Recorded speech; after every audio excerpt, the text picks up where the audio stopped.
घमंडी चूहा और हाथी की कहानी। एक जंगल में एक चूहा रहता था। चूहा अपने आप को बहुत ही बुद्धिमान, ज्ञानवान, सुंदर और हर कार्य में निपुण समझता था। उसी जंगल में एक बिल्ली और एक कुत्ता भी रहते थे। एक बार जंगल में दूसरे जंगल से एक बड़ा सा हाथी आया। हाथी को देखने के लिए जंगल में जानवरों की भीड़ लग गई।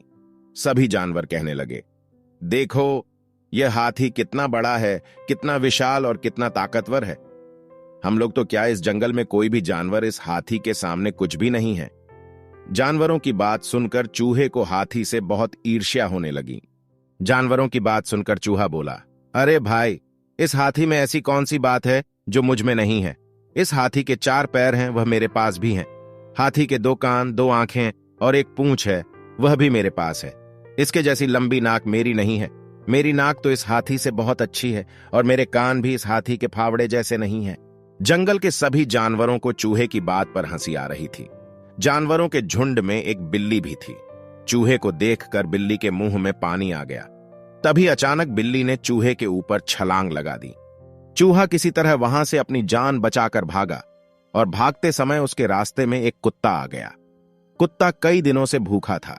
अचानक अपने सामने चूहे को देख कुत्ते की भूख कई गुना बढ़ गई। कुत्ते को देखकर बिल्ली तो भाग गई, किंतु कुत्ता चूहे के पीछे पड़ गया।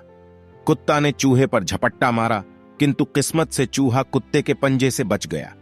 भागते भागते चूहा हाथी के सामने पहुंच गया। हाथी अपनी मदमस्त चाल में चला जा रहा था।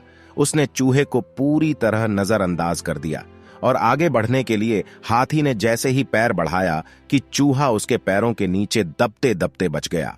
अब तक चूहे की पूरी हेकड़ी निकल चुकी थी। वह बुरी तरह घबराया और डरा हुआ था। उसे अपनी औकात समझ में आ गई। तभी चूहे को एक बिल दिखा, जिसमें घुसकर चूहे ने अपनी जान बचाई। शिक्षा। हाथी और चूहे की कहानी से हमें शिक्षा मिलती है कि कभी भी दूसरे के श्रेष्ठ गुणों से ईर्ष्या नहीं करना चाहिए।